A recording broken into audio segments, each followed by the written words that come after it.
22장 63절에서 23장 12절까지를 오늘은 살펴볼 것입니다. 예수님은 고난주간의 다섯째 날인 목요일 밤에 대제사장이 보낸 그의 수하들에게 붙잡히셨습니다. 그리고 예수님은 대제사장의 뜰에 끌려가셔서 밤새도록 신문을 받으셨습니다. 이 대제사장의 무리들은 예수님을 고발하고 또 죽이는 것을 정당화하기 위하여서 예수님의 죄를 정하고자 하였던 것입니다. 오늘은 예수님께서 이렇게 신문을 받으시는 내용에 대해서 살펴보겠습니다. 63절에서부터 71절까지를 제가 읽어드리겠습니다. 지키는 사람들이 예수를 희롱하고 때리며 그의 눈을 가리우고 물어 가로되 선지자 노릇하라 너를 친 자가 누구냐 하고 이 외에도 많은 말로 욕하더라. 날이 샘에 백성의 장로들 곧 대제사장들과 서기관들이 모여 예수를 그 공회로 끌어들여 가로되 네가 그리스도였던 우리에게 말하라.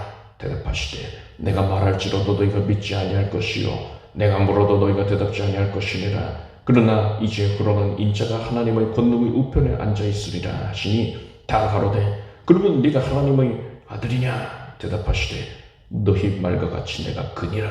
저희가 가로되 어찌 더 증거를 요구하리요 우리가 친히 그 입에서 들으노라 하더라. 대제사장의 수하들은 예수님의 눈을 가리는 채로 심히 때리면서 선지자 노릇을 하라. 너를 친 자가 누구냐 하면서 희롱했습니다. 이때 예수님이 얼마나 얼굴을 많이 맞으셨던지 그 형체를 알아볼 수가 없게 되었습니다. 그렇게 그들은 예수님을 밤새도록 괴롭혔습니다. 그리고 날이 밝았어요. 금요일이 된 것이지요. 예수님을 정죄하기 위하여서 산헤드린 공의회가 소집이 되었습니다. 산헤드린 공회는 유대의 최고 의결기구였습니다. 로마 제국은 유대인들에게 상당 부분 자치권을 허락을 해 주었습니다. 유대인들이 자체적으로 그렇게 결정을 하는 내용들은 대부분 산헤드린 공회를 통해서 이루어졌습니다.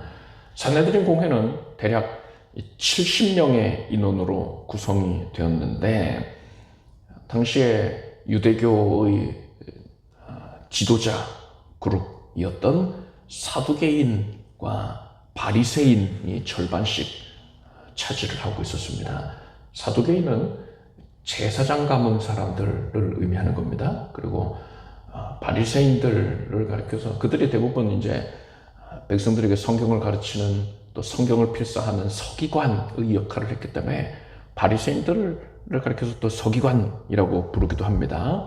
그래서 이후에는 대제사장과 서기관이 예수님을 정죄하되 막 이런 식의 표현이 나올 것인데 산헤드린 공회 사람들이구나 이렇게 생각하시면 됩니다. 이들은 예수님께 네가 그리스도거든 우리에게 그렇다고 말하라 했습니다. 그리스도는 신약의 단어이고 구약의 단어는 메시아입니다. 구세주이죠. 메시아의 본뜻은 기름 부음을 받은 자인데 하나님께서 구속사역을 위해서 인류 구원을 위해서 특별히 임무를 맡기시고 기름을 부으셔 세우셨다. 그러한 존재를 사람들 가운데 보내셨다. 그분이 바로 메시아고 그가 세상을 구원할 구세주다라는 의미에서 메시아는 곧 구세주를 의미하고 메시아의 신약의 말은 그리스도입니다. 네가 구세주냐? 메시아냐? 그렇다면 네가 한번 대답해봐라 했어요. 그러자 예수님은 내가 말해도 너희가 믿지 않을 것이고 내가 물어도 너희가 대답지 아니할 것이다 라고 하셨어요. 그러니까 우리는 대화가 통하지 않는다 이렇게 말씀하신 거예요. 그리고 예수님은 그러나 이제 후로는 인자가 하나님의 권능의 우편에 앉아 있으리라 하셨습니다. 예수님이 장차 하나님의 보좌 우편에 앉으실 것이다 라는 이 말씀은 예수님이 지금은 하나님이 보낸 메시아로서의 사역을 하고 있는 것이 맞다. 그렇지만 예수님은 이제 장차 이제 돌아가셔서 하나님 보좌 우편에 앉으실 것이다. 이 얘기인 거죠. 그러니까 예수님이 메시아다. 그러니까 그리스도가 맞다라는 뜻이에요. 이 말을 들은 공회원들은 그러면 네가 하나님의 아들이냐? 라고 물었어요. 하나님 보좌 우편에 앉는다는 것은 아들이 앉는 것 아닙니까? 왕의 보좌 우편에는 아들이 왕자가 앉는 것 아닙니까? 그런 의미에서 네가 하나님의 아들이냐? 이렇게 물었어요. 그러니까 예수께서 너희 말과 같이 내가 그니라 하셨습니다. 그러자 이들은 어찌 더 증거를 요구하려? 옷을 찢으면서 이렇게 소리를 질렀을 것입니다. 어찌 더 증거를 요구하려? 우리가 친히 그에 대해서 들어보라 했습니다. 이게 무슨 말입니까? 예수님이 자신을 가리켜서 하나님의 아들이다 라고 인정을 하신 것은 신성모독이라는 거예요. 예수님이 하나님과 자신을 동급으로 여기는 그런 말을 했다. 당연하죠. 아들 하나님이시니까 하나님과 동등하시지만 스스로 아버지께 순복하신 분이라 하지 않았습니까? 그런데 사람들은 그걸 이해하지 못한 것입니다. 그래서 예수님이 신성모독을 했다. 신성모독 자체가 사형에 해당하는 죄거든요. 그러니까 예수가 사형에 해당하는 죄를 지었다고 스스로 인정을 했으니까 더 이상 우리가 죄를 물을 것도 없다 하고서는 이 산헤드린 공회를 종교를 짓습니다.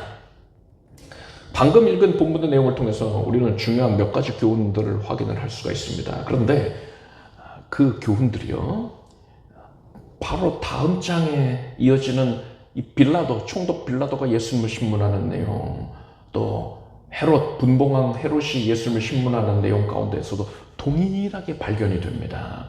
그래서 이어지는 23장 1절에서 12절까지의 내용을 우리가 먼저 읽은 후에, 그 내용을 살펴본 후에 예수님이 이 대제사장의 뜰에서 신문받으신 것과 빌라도에게 신문받으신 것, 헤롯에게 신문받으신 그 모든 내용들을 종합을 하여서 우리가 교훈을 살펴보도록 하겠습니다. 이제 23장 1절에서 12절까지의 내용을 제가 읽어드리겠습니다.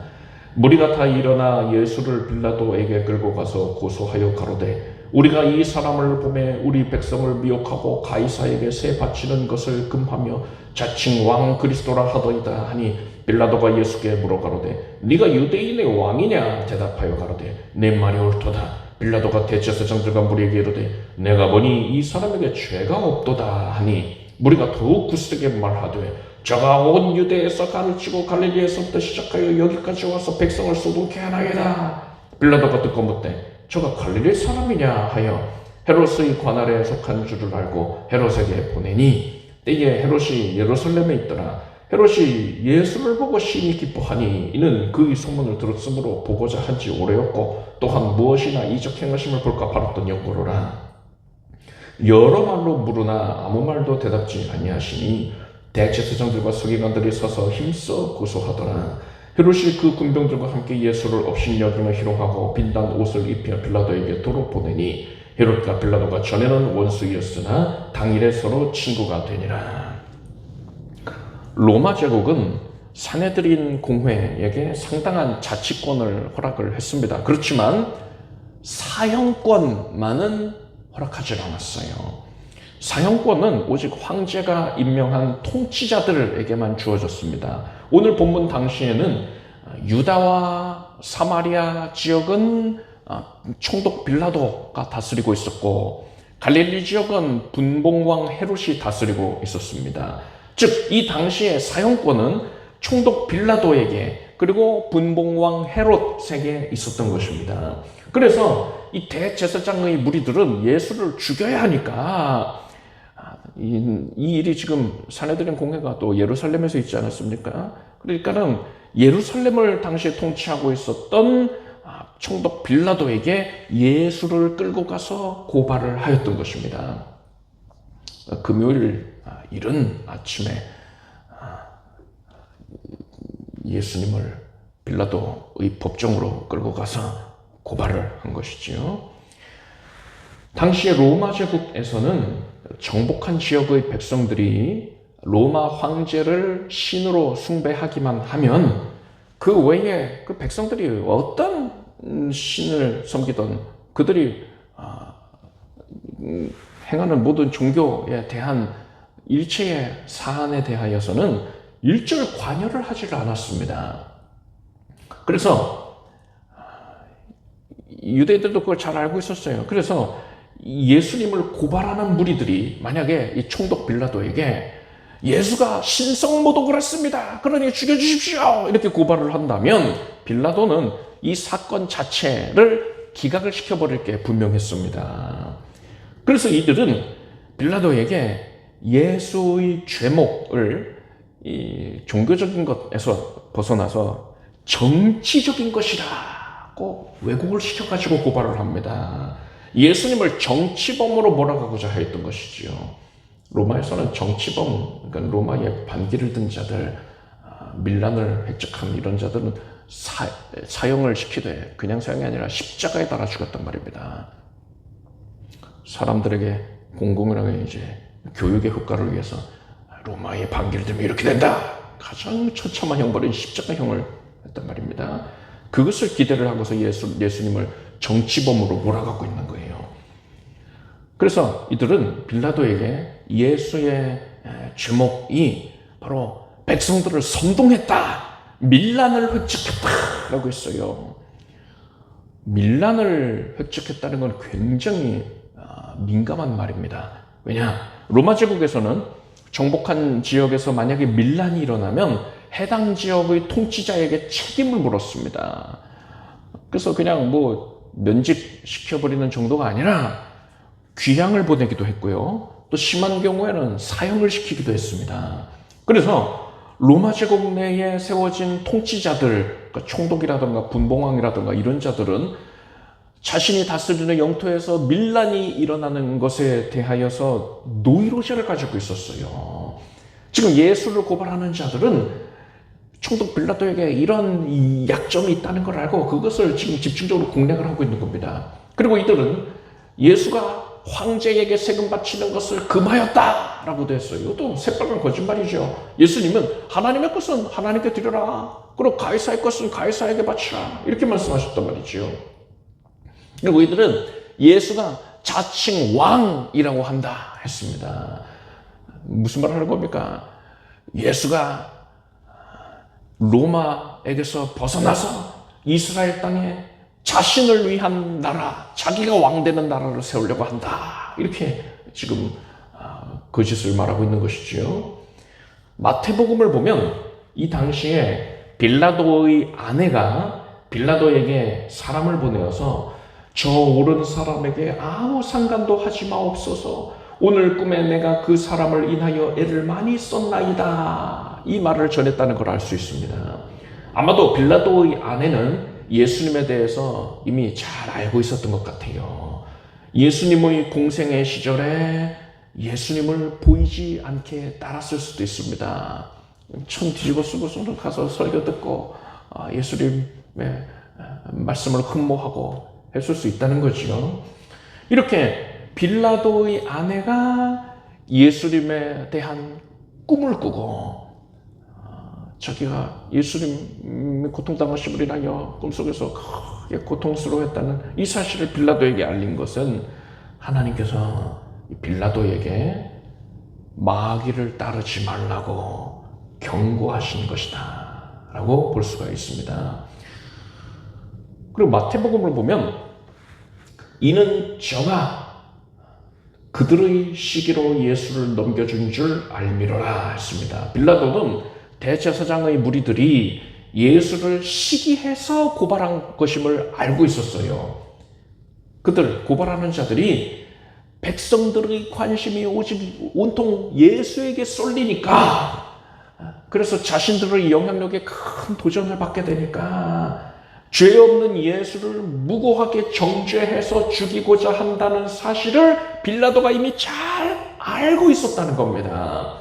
이렇듯 이 빌라도는 예수님에게 죄가 없다는 것을 너무나 잘 알고 있었지만 예수를 풀어주는 것을 주저했습니다. 혹시라도 밀란이 일어날까, 풀어줬다가 반대하는 자들에 의해서 밀란이 일어날까? 그것을 두려워했기 때문입니다. 빌라도는 예수를 고발하는 자들이 예수가 온 유대에서 가르치고 갈릴리에서부터 시작해서 예루살렘에까지 와서 백성을 소동케 하나이다, 이렇게 고발하는 말을 듣고는 갈릴리에서 시작이 됐다고?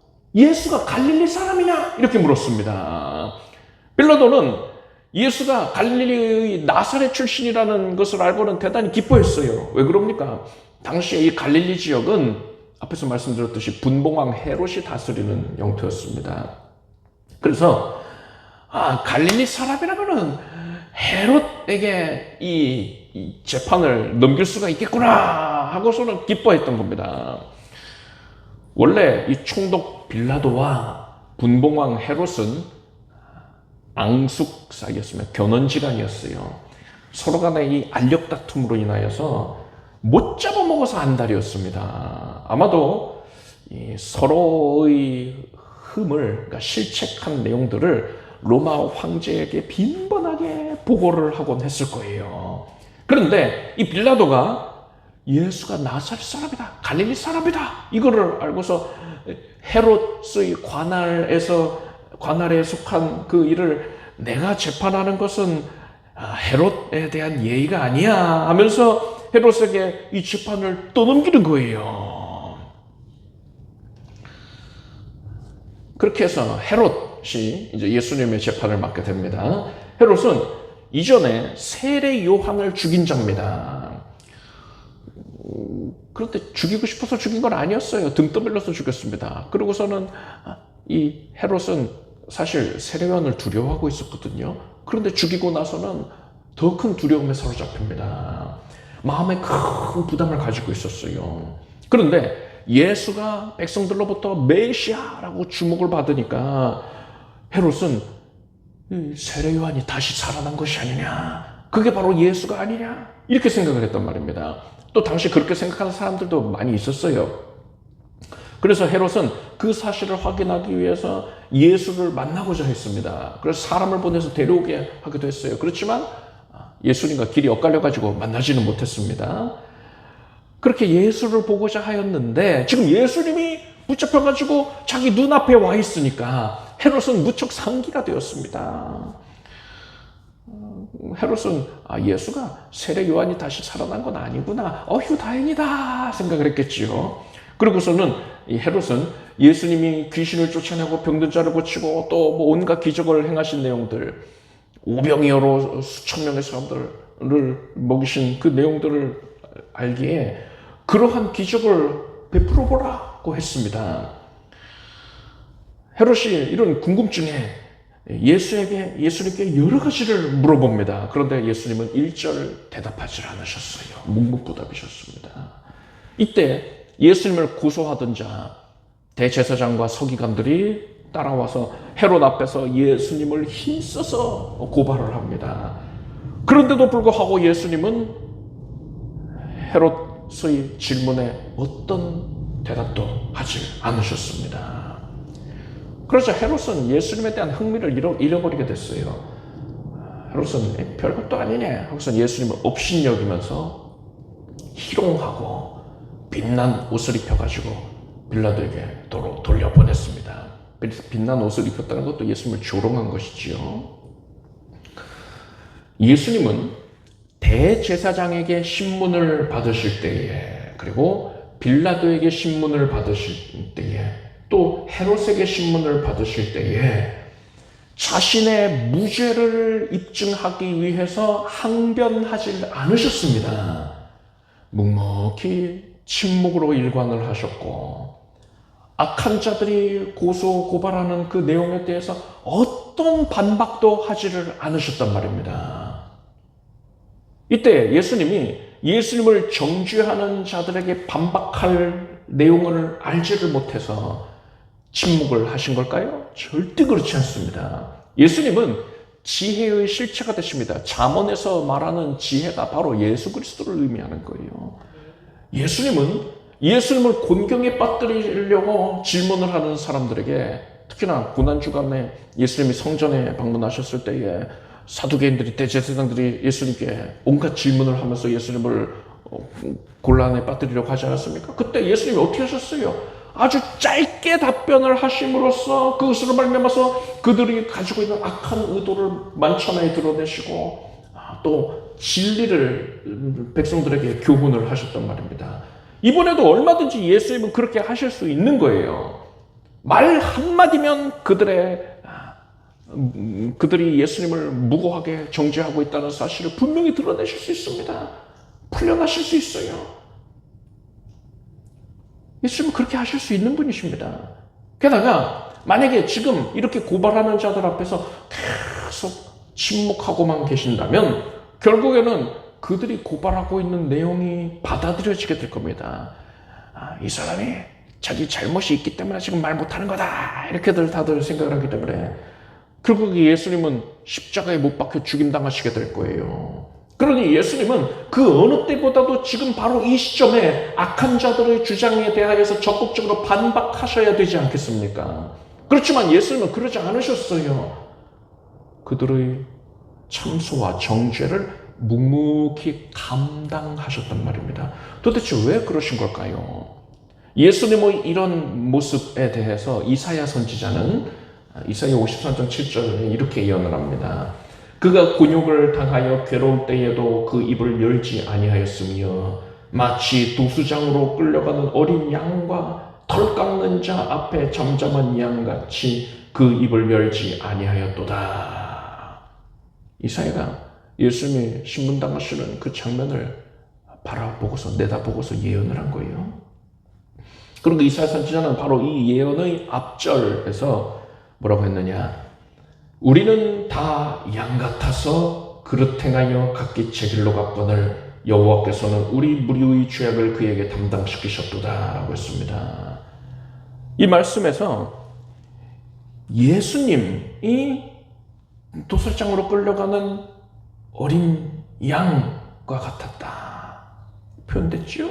그리고 예수님만 양으로 표현이 된 게 아니라 우리 사람들도 다 양 같다 표현됐어요. 사람도 양이라고 표현을 했고요. 바로 이어지는 구절에서 예수님을 양이라고 표현을 했습니다. 여기에 무슨 의미가 있는 겁니까?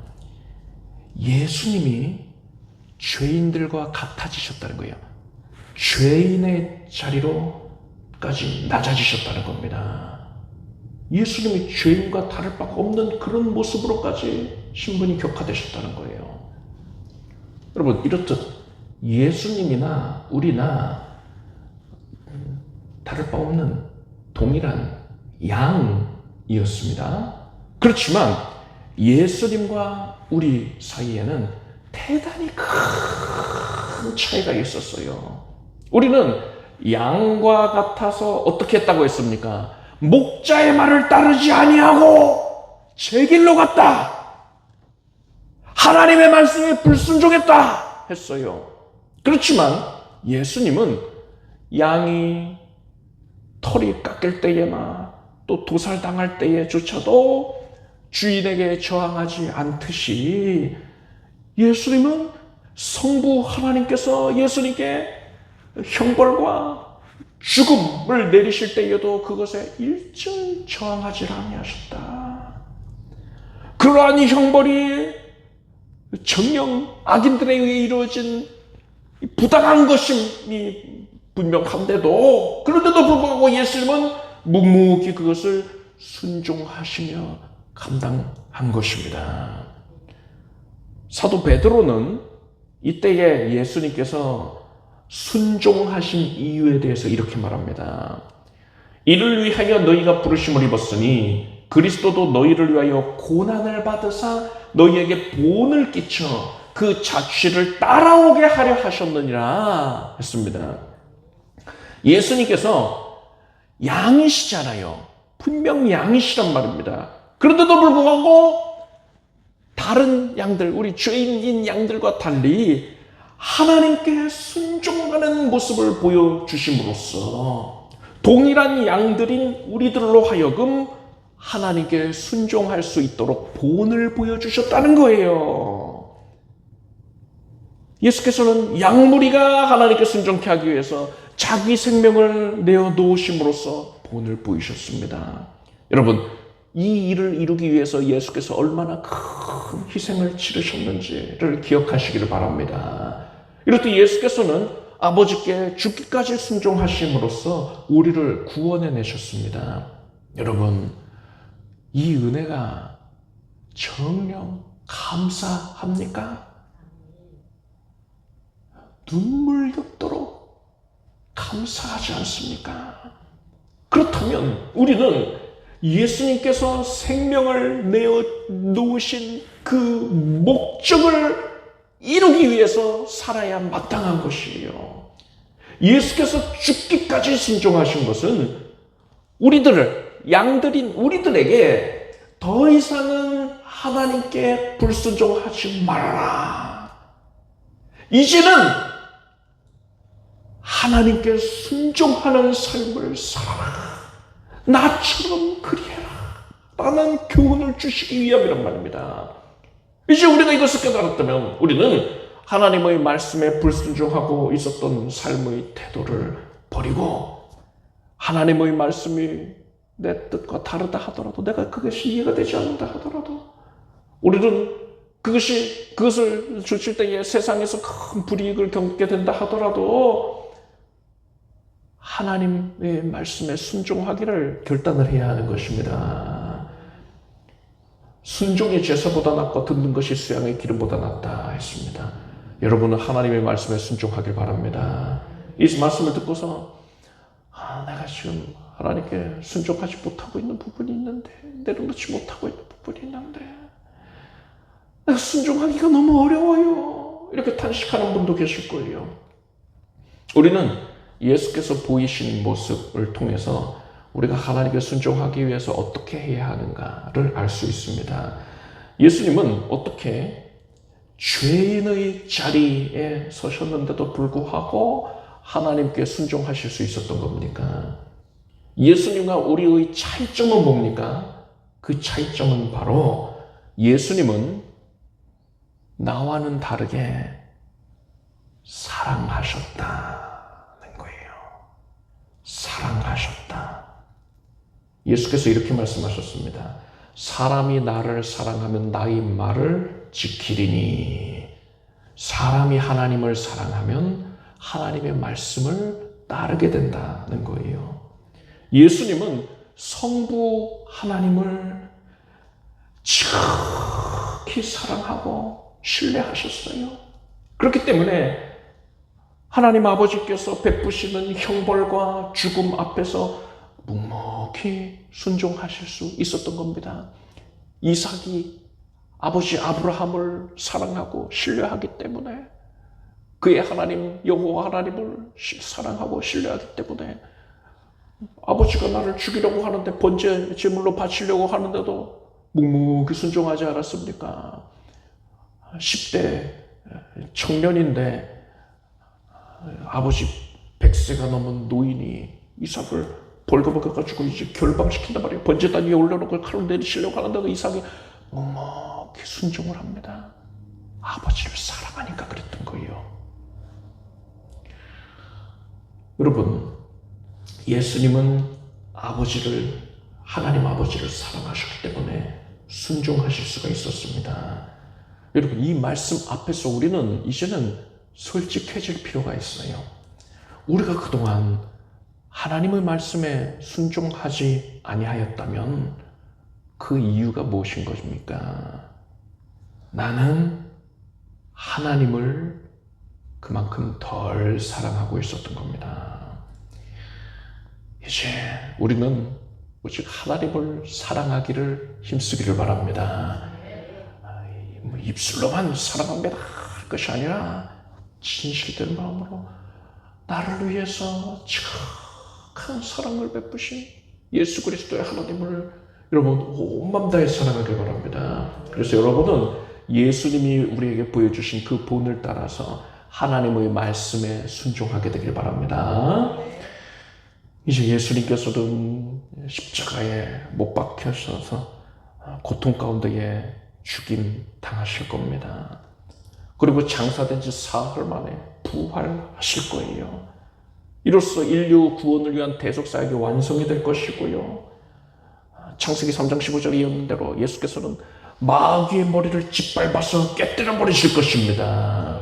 그런데 여러분, 이렇게 예수께서 완벽하고 철저하게 승리하시기 전에, 이러한 승리가 있기 전에 예수님께서는 고난과 환난을 당하실 때에 묵묵히 참으셨다, 침묵하셨다라는 사실을 여러분은 주목하기를 바랍니다.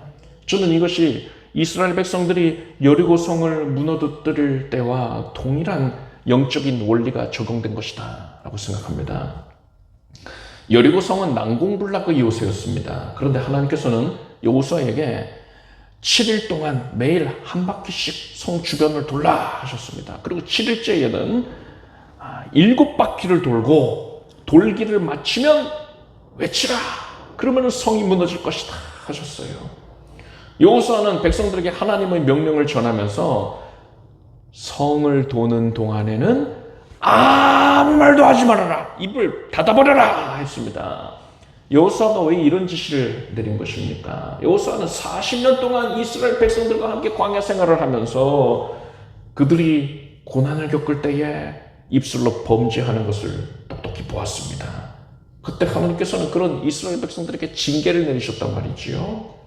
여호수아는 백성들이 여리고성을 돌고 있을 때에 만약에 성벽에 아무런 변화가 생기질 않는다면 분명히 백성들은 낙담할 것이고, 그래서 불평하고 하나님을 원망할 것이다 라고 생각했어요. 정확한 예상이지요. 그렇게 되면 어떻게 되겠습니까? 하나님께서는 여리고성을 무너뜨려 주시는 게 아니라 이스라엘에게, 믿음 없는 이스라엘 백성들에게 재앙을 내리실 것이란 말입니다. 그래서 여호수아는 백성들이 아예 아무 말도 하지 못하도록 침묵을 명했던 것입니다. 그리고 그렇게 침묵을 통해서 백성들이 끝까지 인내했을 때에 하나님께서는 그들의 함성을 들으시고 믿음의 고백을 들으시고 여리고성을 무너뜨려 주셨던 거예요. 여러분, 하나님께서는요, 여러분 각자에게 궁극적인 승리를 예비해 놓으셨습니다. 그런데 그 승리에 이르는 과정은요, 사망의 음침한 골짜기를 지나는 것과 같이 때로는 괴로울 수가 있어요. 이 길을 지날 때에 우리가 만약에 낙담하여 불평하고 원망을 한다면, 여러분, 마음에 가득한 것을 입으로 내밀어라 했습니다. 우리 안에서는 이미 믿음이 사라졌기 때문에 그렇게 되는 거예요. 또 믿음은 들음에서 난다 했는데 불평과 원망을 계속 내 영혼이 듣고 있으면요, 또 내 주변에 나의 동역자들 듣고 있으면 믿음이 사라져버리게 된단 말입니다. 믿음이 없이는 하나님을 기쁘시게 할 수 없다 했습니다. 그리고 하나님께서는 내 귀에 들린 대로 내가 시행하리라 하셨어요. 하나님께서 우리에게 믿음 없는 것을 보시고는 우리에게 베푸실 권능을 거두어버리실 거예요.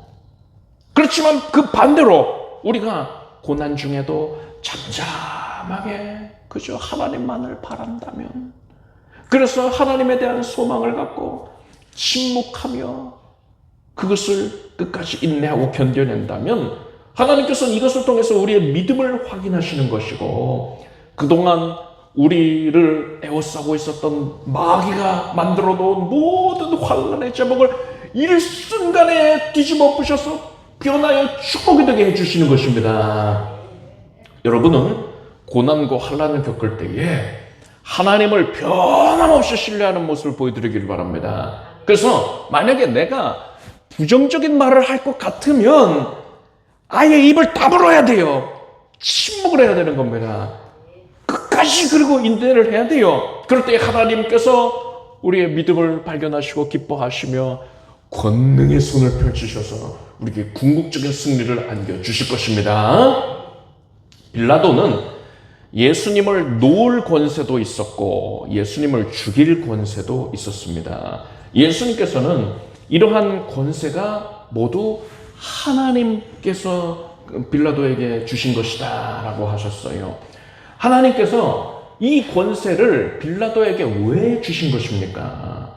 하나님은 빌라도가 예수님이 죄 없으신 것을 명백하게 알고서 어떻게 행동하는가를 보시고자 하였던 거예요. 그리고 하나님께서는 빌라도의 아내를 통하여서 빌라도에게 그릇된 행동을 하지 말라고, 마귀에게 휩쓸려서 마귀의 종으로 일하지 말라고 경고해 주시기까지 했단 말입니다. 그런데 이 빌라도는 자신의 책임을 회피하기에 급급했습니다. 그래서 예수님의 재판을 자기가 종결지어버린 게 아니라 헤롯에게 넘기기까지 하지 않았습니까? 예수님에게 죄가 없다는 걸 알면서도 기각을 한 게 아니라 헤롯에게 넘겼어요. 자기 책임을 넘긴 겁니다. 그리고 또 우리가 나중에 살펴보겠지만 빌라도는 예수를 십자가에 못 박아라 외치는 유대인들의 요구에 못 이겨서 혹시라도 밀란이 일어날까봐 예수님이 죄 없다는 거 분명히 알면서도 예수를 십자가에 못 박아라 하면서 군병들에게 내어주면서 무슨 행동을 합니까? 대야에 물을 떠오게 해서 손을 씻습니다. 그러면서 이 사람의 피에 대해서 나는 무죄하다 이랬어요. 빌라도는 어떻게 해서든 자신의 책임을 면하는 데에만 혈안이 되어 있었던 겁니다. 그런데 뭐 이렇게 손 씻는다고 해서 헤롯에게 또 넘긴다고 해서 자기 책임이 면해집니까? 하나님께서는 이런 빌라도의 태도를 어떻게 여기셨을까요? 하나님이 정상천착을 해가지고 책임을 떠넘겼으니까 그래 너한테는 책임을 묻지 않겠다 이러셨을까요? 그러지 않았어요. 후대의 교회들은요, 그러니까 초대교회 이후의 시대의 교회들이죠. 그 교회들은 옛적 사도들의 가르침을 정리해서 성도의 고백문을 만들었습니다. 그것이 바로 사도신경이지요. 그것을 성도들에게 외우게 하였습니다. 그래서 우리도 예배 시작할 때 항상 그것을 고백하지 않습니까? 사도신경으로 신앙 고백하시겠습니다 이러잖아요. 그런데 그 사도신경이 뭐라고 고백합니까? 본디오 빌라도에게 고난을 받아서 십자가에 못 박혀 죽으시고 했어요. 빌라도 때문에 예수님이 십자가에 못 박히셨다라는 것을 명백하게 고백하고 있는 겁니다. 모든 성도들이, 오고 오는 모든 성도들이 본디오 빌라도가 예수를 십자가에 못 박은 자다 라고 선언을 하고 있는 거예요. 대대로 저주받을 이름이 된 것입니다. 빌라도가 하나님께서 자신에게 맡겨주신 그 책임을 등한히 여겼더니 그는 하나님께 저주와 심판을 받게 된 겁니다. 우리는 이것을 남의 얘기로 여겨서는 안 됩니다. 하나님께서는 빌라도에게 예수님을 풀어줄 권세, 죽일 권세, 이 권세를 빌라도에게 주셨듯이 우리에게는요, 복음으로 말미암아서 사람을 구원 얻게 하는 권세를 주셨습니다. 그리고 하나님께서는 빌라도에게 옳은 판단과 행동을 해야 할 책임을 주셨듯이 우리에게는 불신자들에게 복음을 전하는 책임을 맡기셨습니다.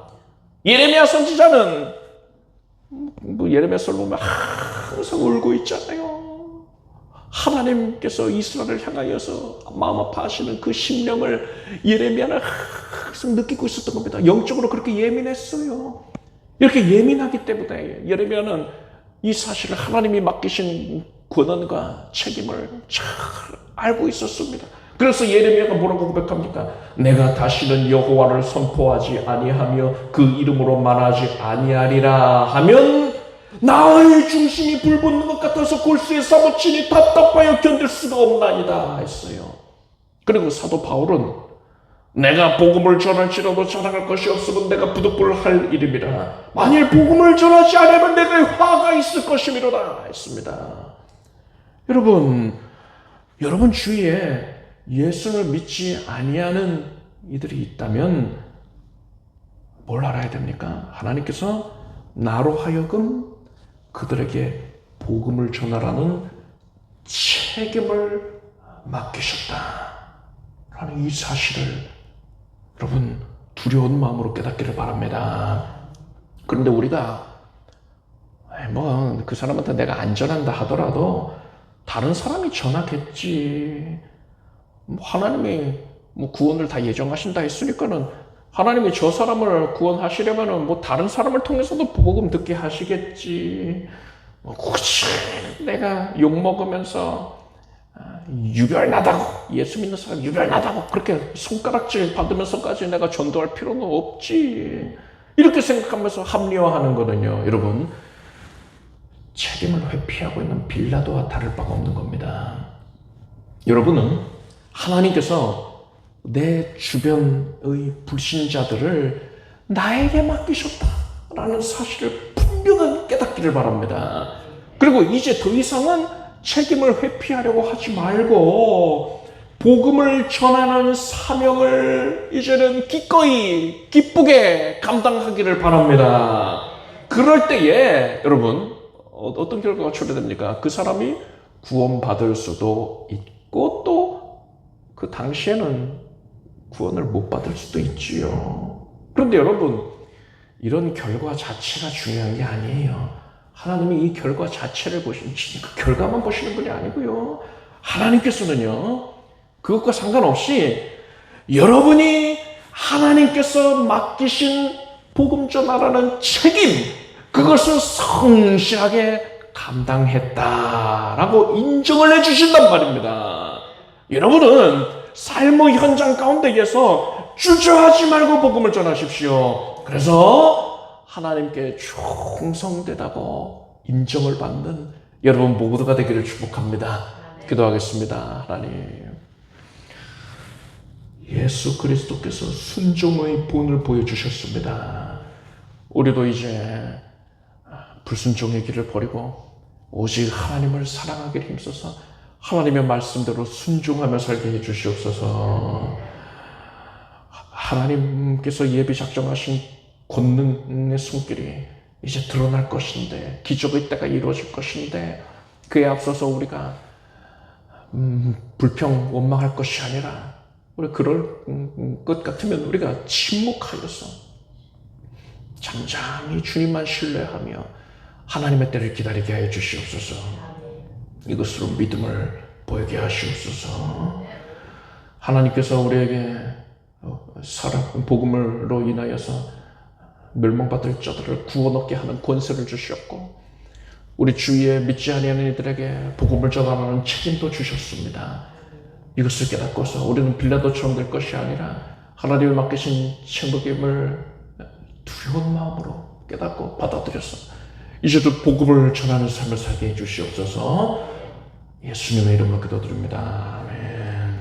모두 자리에서 일어나시기 바랍니다. 가슴에 손 얹으시고 아픈 곳에 손 얹으시고 기도하겠습니다. 하나님, 하나님은 위대하십니다. 나는 연약하지만은 하나님은 높으시고 위대하시고 능력이 한이 없으십니다. 하나님을 사모하는 마음만 가득하게 해 주시옵소서. 주의 말씀에 순종할 것입니다. 잠잠히 주님의 손길을만 바라볼 것입니다. 이제 하나님께서 나에게 맡기신 복음 전파의 책임을 정녕 중하게 여기고 그것으로 해서 힘쓰겠습니다.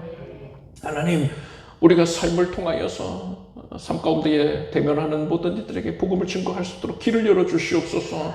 그것으로 해서 지금 주의 자녀들의 마음을 고쳐주시옵고 병든 육신을 고쳐주시옵소서. 예수 그리스도의 이름으로 지금 놀라운 기적의 손길이 가운데에 모든 연약함이 깨끗이 치유가 될지어다. 이것은 허공을 울리는 메아리에 그분한 것이 아니라 우리의 믿음을 보시고 하나님이 역사하실 것이기 때문에 능력이 나타납니다. 지금 뼈 마디가 관절 골수가 정화물이 붉게 될 것이고 면역은 온전해질 것이고 몸속에서 모든 염증이 사라지게 될지어다. 흉악한 결박이 다 사라지게 될지어다. 암세포까지도 녹아 없어질지어다. 하나님께서 이것을 이루어 주시옵소서. 하나님, 세상이 어떤 형대 의술이 못 고치는 병까지도 하나님께서 손대셔서 지금 기이한 부족함도 고쳐주시고 감사합니다. 하나님의 은혜로 모든 마음성적인 질환들까지도 다 고쳐주시고 통증이 사라지게 해주시옵소서. 이제는 쾌쾌 되었으니 하나님의 복음 들고서 나아가서 우리가 열렬히 증거하게 하여 주시옵소서. 하나님이 우리에게 관계 맺게 하여 주신 이들에게 그들을 사랑하신 예수 그리스도를 증거할 것이고, 그들을 긍휼히 여기는 마음에서 우리가 그들을 품고 간절히 기도할 것이며, 그들에게 예수 그리스도를 전하여 그들을 주께로 이끌어내는 데에 최선 최고의 노력을 기울이게 하여 주시옵소서. 하나님께 아름답고 인정받게 해 주시옵소서. 우리가 삶 가운데 간증의 제목이 넘쳐나게 해주셔서 그러한 제목을 가지고 그들에게 찾아가게 해 주시옵소서. 그들도 살아계신 예수 그리스도를 흠모하게 해 주시고 예수를 만나게 하여 주께로 달려나오게 해 주시옵소서. 기적의 제목이 우리 성도들의 삶 가운데 끊임없이 쏟아지게 하여 주시옵소서. 환경의 문이 열려질지어다. 하나님의 은혜로 안정된 직장을 얻게 될 것이고, 하나님의 은혜로 진학의 문이 열려질 것이고, 지혜와 총명함이 더해질 것이며, 속하여 있는 곳에서 으뜸이 되고 높임을 받게 되고 인정받고 존중받게 되고 많은 이들에게 사랑받게 될지어다. 또한 만남의 복을 허락하여 주시옵소서. 믿음의 교제자들을 붙여주시옵소서.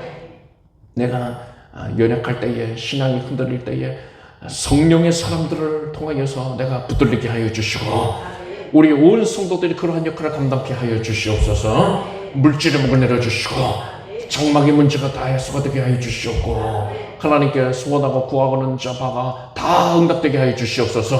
예수님의 이름으로 기도드립니다. 믿음대로 될지어다. 하나님께 박수 올리겠습니다. 자리에 앉으십시오. 준비하신 예물을 정성된 마음으로 드리겠습니다. 드리신 예물 위에 축복 기도하겠습니다. 하나님 감사드립니다. 하나님께서 오늘 수 예배에 우리를 불러주시고 말씀의 영으로서 말씀을 통하여서 만나주시고 우리 심령 가운데 하나님의 말씀이 새겨지게 해주신 것을 감사합니다.